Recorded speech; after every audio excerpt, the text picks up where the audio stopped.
Fala galera, tô aqui com meu irmão de profissão, de guerra, Marcão, grande empresário do setor aí também, que passamos maior roubada lá naquela pandemia, né, Marcão? Passamos junto esse fechamento aí do setor aí, a gente encarado como vilão, né? Uma série de problemas que a gente teve aí para conseguir abrir as lojas e conseguir cumprir as regras, né? E fazer o negócio tudo certinho dentro do que a saúde pública precisava que a gente fizesse, mas ao mesmo tempo com a necessidade urgente, né? Que o setor tinha de abrir, né? De começar a vender. Assim, a gente foi encarado como vilão, né? Como se a pessoa fosse no restaurante e fosse pegar Covid. Aí ela tinha que tirar máscara para comer, mas tinha que botar máscara para o banheiro, como se o vírus só andasse acima de 1,5 m.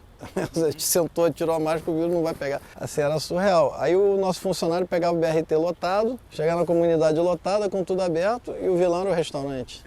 Nessa época aí da pandemia aí, desse abre, não abre, abre, não abre, a gente teve junto aí, o Cerrado ajudou muito a gente, né, em termos de articular, né, uma forma correta de abrir, de pedir ao poder público para a gente poder voltar a trabalhar de novo, obviamente com respeito às leis, com respeito ao Covid, né, a questão da saúde pública, né, mas arrumar aí uma via para ser bom para todo mundo, ou seja, e mostrar que a gente não era os vilões, de fato. Acho que o mais legal de tudo, quer dizer, tem que olhar sempre o lado positivo, né, o que fica, né? Foi o legado, né, de a gente trazer para dentro do jogo, de se interessar por política, por associativismo, né? Porque tinha um sindicato, o Sindirio, a Brasel, que tem 1.200, 600. Cara, a gente trouxe para o jogo gente que nunca se importou com isso. Você, outros também, que nunca tiveram atento para isso. Aí a gente viu que a gente se movimentando, se unindo, a gente consegue as coisas, né? Na verdade, a gente sempre pegou os nossos obstáculos como nossos, né, de forma individual, e sempre conseguia passar por cima deles, né? Até o ponto que a gente se ateve ao maior de todos os obstáculos, que era o não abrir. Ou seja, não tem nem como você transpor um obstáculo que era uma porta completamente fechada, né? E para isso houve essa união aí, a galera se encontrou, muita gente junta. O Cerrado, ele foi um líder, um dos líderes, não digo nenhum dos líderes, mas o líder dessa junção, né? Que a gente foi fazendo de forma orgânica, de forma espontânea, sabe? Não teve uma organização política por trás, não teve nada disso. Era uma questão mesmo assim, precisamos abrir, vamos abrir. Como que a gente vai fazer para fazer isso? E o nosso líder nesse inteirinho foi o Cerrado. E tem uma coisa que eu falei lá no grupo, lá atrás, foi na reunião ainda lá, que a gente montou lá o grupo, né? Eu falei, galera, a gente está aqui sentado e reunido porque a gente está sem poder trabalhar. Porque aqui todo mundo é empresário e a gente não tem tempo para ficar fazendo sindicalismo, né? Não tem. Eu falei, cara, isso aqui vai passar. A partir do momento que a gente volte a trabalhar, a gente não vai ter mais esse tempo. Aí como a gente vai se perder nisso aí? Porque a gente não é sindicalista, eu não sou sindicalista, a gente é empresário, a gente sabe trabalhar. Aí uma vez a gente foi no Palácio do Governo, lá do governador pedir lá na AGRI, como Libres, né, da entidade, da liga que a gente montou, né, que não é um sindicato, né, uma confraria de restaurante. Aí eu encontrei com o presidente do outro sindicato, né? Aí ele falou, porra, Cerrado, vocês dividiram o setor. Eu achei, cara, você perdeu algum associado? Ele, não. Eu achei, então não dividi o setor, dobrei o setor. Sim. A gente trouxe para o jogo a outra parte que não se interessava, que agora está se interessando. Então não tem nada dividido, o setor está mais unido do que nunca. Eu acho que foi legal esse legado e é o que a gente está buscando manter, né, daqui para frente. Sim. E a gente continua, né? O setor continua com os seus desafios que já existiam antes da pandemia e agora estão iguais ou até um pouco mais fortes, né? A gente teve uma subida gigantesca nos preços, na matéria-prima, nos últimos meses aí, que afetou a população como um todo. E o setor fica muito afetado porque a gente não pode subir preço, a matéria-prima sobe e o poder de compra das pessoas não aumenta. A gente entende isso, então tá todo mundo aí adaptando cardápio, né, fazendo milagre para continuar prestando um bom serviço de qualidade de uma forma acessível, né? Então esse hoje é um desafio que o setor está traçando aí. Acho que o outro desafio, quer dizer, manter essa união, né, que são centenas, milhares de CNPJs espalhados e que movimentam mais emprego do que uma grande indústria, movimenta mais economia para os bancos do que grandes corporações. Quer dizer, a gente não tem acesso a crédito fácil, a gente paga taxas altíssimas, a gente paga maquininhas de cartão absurdamente, quem trabalha com alimentação do trabalhador paga 8% num Sodexo, num Alelo, 6%. As maiores taxas vêm para o varejo, vêm para nossas costas, né? A gente não é incentivado em nada, não é ajudado em nada E falta políticas para o nosso setor, né? Alguém que entenda, porque a gente está falando aqui, a gente entende muito bem do que está falando, né? Aí tu vai falar com político, ele, pô, não sabia que era assim. Você só sabe ir lá no meu bar tomar cerveja e fazer lei pro colarinho do chopp, pro cafezinho de graça. Só coisa para ferrar a gente, nada para ajudar. Nada para ajudar, né? Então assim, a gente tem que buscar essa representatividade para ter gente que entenda. Acho que cada setor tem que ter um especialista lá dentro, né? Assim, tem que ter o cara do esporte, da saúde, tem que ser um médico. A gente tem um problema da informalidade também, que com a questão dos aplicativos acaba potencializando essa informalidade, porque o sujeito está lá atrás de um aplicativo e muitas vezes você não sabe quem é, não sabe se aquele sujeito tem todas as licenças que ele deveria ter, né? Mas, cara, esse nosso movimento, a gente conversou com o vereador e a gente conseguiu passar uma lei lá com ele que os aplicativos têm que disponibilizar a vigilância sanitária e o alvará. A lei do Rafael, né? A lei do Rafael, só que não foi aplicada. Foi aplicada agora uma multa no iFood gigante, porque não estava disponibilizando. Mas mesmo assim, a base de econômica desses aplicativos é justamente o informal. É o vendedor de quentinha, o cara pega uma foto de uma pizza no Google italiana bonita, aí põe lá, pizza do Marcão, italiana, forno a lenha. O cara está cozinhando no fogão da cozinha dele, com queijo roubado, com presunto vencido. E ninguém sabe o que está acontecendo. Ninguém sabe, o cara compra aquela foto bonita. Aí uma pizza daquela artesanal que ele vai pagar R$80 no restaurante, ele paga 15. Pô, tá barato isso aqui. É lógico, o cara não paga aluguel, não paga empregado, não paga imposto e ainda tem a mercadoria adulterada, quer dizer, aí você passa mal, tu vai reclamar com quem? Com o iFood? Aí você vê, foi uma lei legal, né? O Rafael conseguiu colocar essa lei, mas a aplicação ainda está um pouquinho tá um pouquinho difícil, porque aí não depende só da parte política, né? Depende da parte de... Na verdade, a gente depende de leis específicas para o nosso setor andar bem. Depende de segurança pública, depende de incentivo fiscal, depende de fomento. Isso no âmbito do deputado estadual, no âmbito do vereador depende de posturas públicas, de permissões, de licenças, no âmbito federal de lei trabalhista. Ou seja, eu acho que o nosso setor tem uma demanda tão grande que ninguém olha para ele. Sim. Olha para o agro, olha para as indústrias grandes, olha para o banco. E é um dos maiores empregadores do país, né? Exatamente isso. Esse é o ponto. Esse é o ponto. A gente tem mais que na hora de ter representantes focados no setor, né? E, cara, eu acho que o legal do nosso movimento ser espontâneo é justamente isso, né? A gente está doando a nossa experiência, o nosso know-how para um bem comum, né? O que você falou, a gente sempre se virou, né? Você vai lá, dá teu jeito, resolve teus problemas, também sempre foi assim. Só que a gente viu que as nossas soluções, os nossos problemas são os mesmos de todo mundo. Sim, E é por isso que a gente tem essa necessidade de representação. Como todo setor, né, eu acho que um dos nossos deve ser um dos mais mal representados em termos quantitativos. Eu acho que não é representado. Ou até não é representado. Não é? Né? Quer dizer, são sindicatos que são, na maioria das vezes, chapa branca, estão de bem com o poder público, reivindicam de uma forma muito, vamos dizer, superficial, né? Não são incisivos, ficam com medo de uma ruptura. E, cara, quando você tem certeza do que você quer, que você precisa reivindicar, você não pode ter medo da ruptura.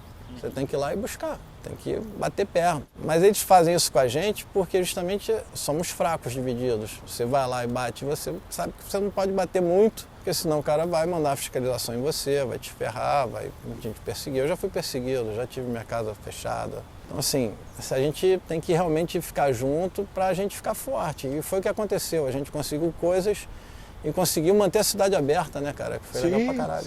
Sim.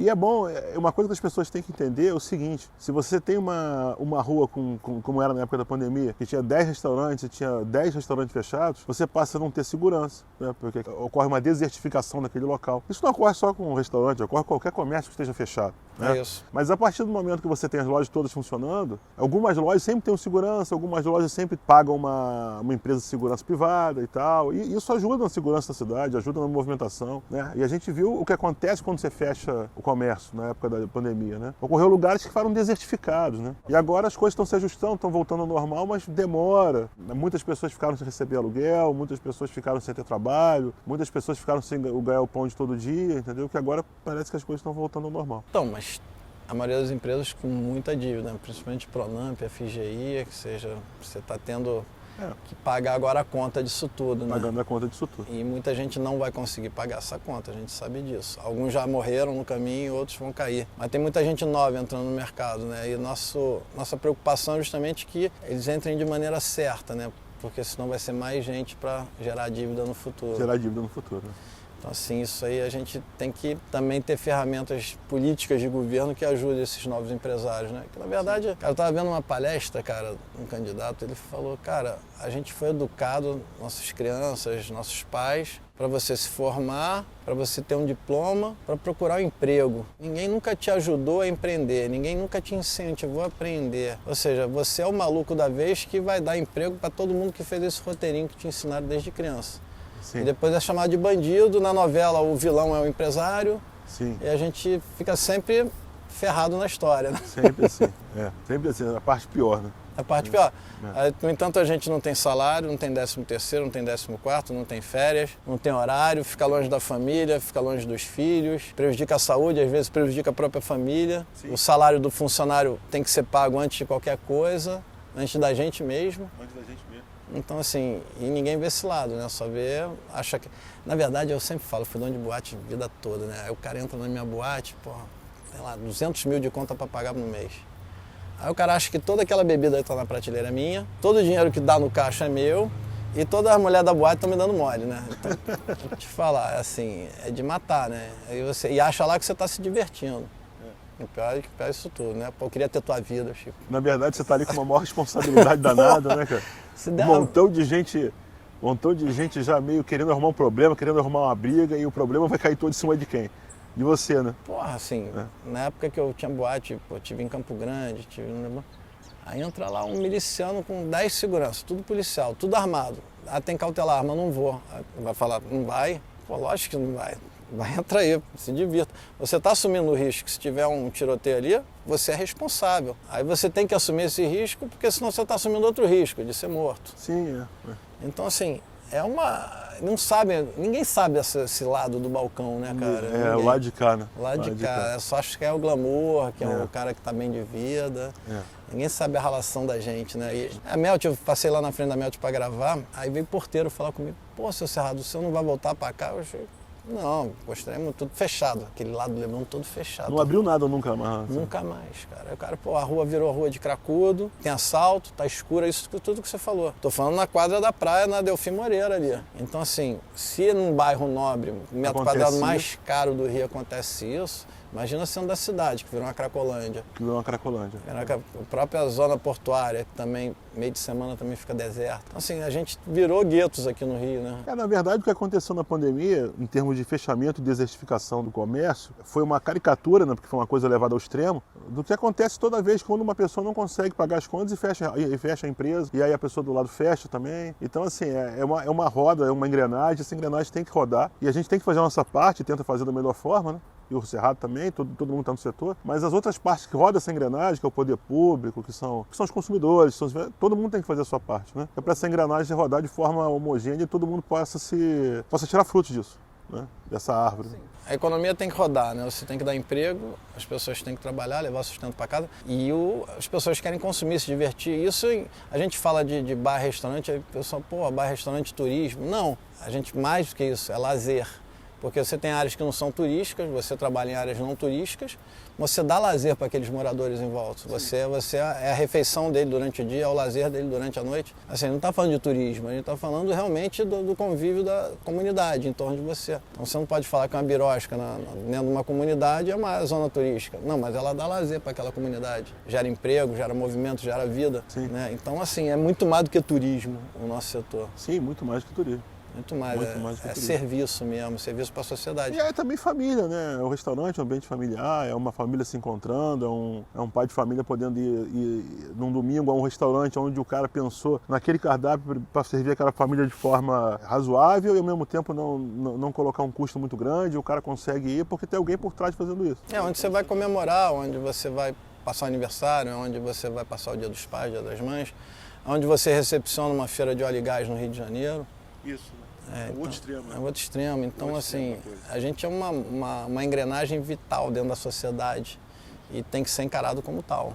E aqui no Rio de Janeiro, salvo engano, não tem esses números, mas eu acho que é um dos lugares onde o nosso setor é mais importante no Brasil. Talvez represente a maior parte da economia. Sim, porque a gente tem esse viés turístico e tem esse viés de business também, né? Quer dizer, você vai para... Quando Macaé era o centro do petróleo no Rio, que se abriu de hotel e restaurante lá, foi um absurdo. Para dessa você manda, né? Tem que atender a demanda. E tem o Viagem do Carioca, marcar segunda-feira para tomar chopp com um amigo também, né? Ah, tem esse lado também. Né? Segunda sem lei. Segunda, terça, quarta, a gente marca para tomar chopp todo dia. Todo dia. Hoje, todo dia é dia de chopp, né? Sextou, quintou, quartou. Isso aí, o Carioca, quando a gente vai para qualquer lugar do mundo, seja no Brasil ou fora dele, a gente sente, assim, muita falta dessa sociabilidade, né? Pô, o que as pessoas estão fazendo aqui que não estão tomando chopp? O Carioca é rueiro, né? Ele gosta de uma calçada, ele não gosta de ficar em ambiente fechado, é diferente. Até pelo clima, né? Que a gente tá aqui, céu aberto, estamos dentro da sala. Estamos no inverno agora e mesmo assim tá fazendo calor. Porra, calorzão. Assim, é muito legal isso aí, cara. Assim, eu tenho muito orgulho da gente, do meu setor, de você, dessa confraria que a gente criou. A gente se identifica muito. Ali foi a identificação mútua, né? Cara, tu é igual a mim, cara. Tu pensa igual, tu age igual. Ali foi muito legal aquele encontro nosso. Tem sido, né? Porque a gente preservou essa amizade, essa relação. Com certeza, foi bom. E vai ser melhor ainda daqui pra frente, a gente vai continuar junto aí. Cara, se Deus quiser, a gente vai eleger nossos representantes, a gente vai continuar nessa luta e começar a ter esse olhar mais justo com o nosso setor, né? De melhor qualidade do setor, visto pelo poder público, visto pelas instituições, para que a gente não sofra esse tipo de violência, né? Quer ver uma monkeypox aí fecha tudo. Aí fecha quem? Fecha o bar e restaurante. O shopping eu não vou fechar porque são 4 shoppings que mandam na cidade, então não vou fechar. Acho que não vai acontecer isso, mas lá, né? Mas sei lá. A Eterno é que é o custo da liberdade, a eterna vigilância. Exatamente, né? Então tem que ficar esperto para não entrar nessa roubada de novo. Para não vir um dogpox depois aí, um catpox, sei lá, um outro qualquer. Extra vídeo aí, um vídeo qualquer desse aí. Porque, isso. Cara, a experiência que eu realmente não desejo para ninguém que a gente passou. Não, acho que não. Pessoas que às vezes só tinham um negocinho que a gente viu, que a pessoa literalmente vendia o almoço para comprar a janta, entendeu? E alguns desses não conseguiram sobreviver. A gente teve suicídio, né, cara? E alguns até de forma literal. Quando eu falo que não conseguiram sobreviver, até de forma literal mesmo. Comerciante se suicidou, um se jogou da ponte, outro deu tiro na cabeça. Aí eu, Cerrado, todo mundo que estava lá na nossa confraria, vamos dizer assim, a gente viu muitas pessoas muito pequenininhas e a gente teve pena, porque a gente se compadece, todo mundo já foi pequeno um dia, né? E o cara não tinha o que fazer. O cara, comprava um barril de chopp na segunda para pagar na terça. Aí o cara não vendeu o chopp. Amigo, Não, eu tive funcionário que tinha que pegar dinheiro, me desfiz de patrimônio. Ela chegava para mim, seu Cerrado, se eu não pagar meu aluguel amanhã, o dono do imóvel vai me botar para fora, eu e minha filha, de 8 anos. Pô, como é que você não vai pagar o aluguel dela? Então, assim, cesta básica para músico. Eu estava conversando com o Rodrigo Santos, músico, um amigo meu que tocou muito comigo nas minhas casas. Né? Eu falei, tu é head, né? Tu é líder de banda. E o cara que tá ali atrás, escondido ali, esse cara não sabe fazer nada, só sabe tocar em barzinho. O barzinho tá fechado. Esse cara não vai fazer bico de quê? E nem tava ninguém se divertiu, né, Cerrado? Então, quem quer contratar um músico no meio de uma pandemia, né? Não tem nem essa galera aí, ficou pior do que a gente. Nossos garçons ficaram lá vendendo quentinha com a gente, dando jeito. Essa galera ficou bem mal mesmo. Essa galera ficou bem mal com o setor de gastronomia. Acho que até pior que o setor de gastronomia, né? Ficou. Quem vai fazer festa no meio da pandemia, né? Um ou outro feio, mas... A galera de eventos também sofreu. Sofreu bastante. Toda a área de serviço, de uma forma geral, né? Mas o bar e restaurante, ele é meio que a referência disso tudo, né? Todo hotel tem um restaurante e um bar. O bar, ele é palco para os músicos, todo músico já passou por um bar e toca num bar. Assim, a gente é uma porta de entrada para a área de serviço, né, cara? Não existe serviço sem alimentação junto. Isso. Cara, eu acho que agora a gente tem um caminho pela frente de eleger políticos comprometidos com essas pautas todas que a gente conversou, que essa confraria cresça mais, que essa nossa amizade aí dure o resto da vida para a gente e para nossos filhos. Falou, irmão. Obrigado, Marcão.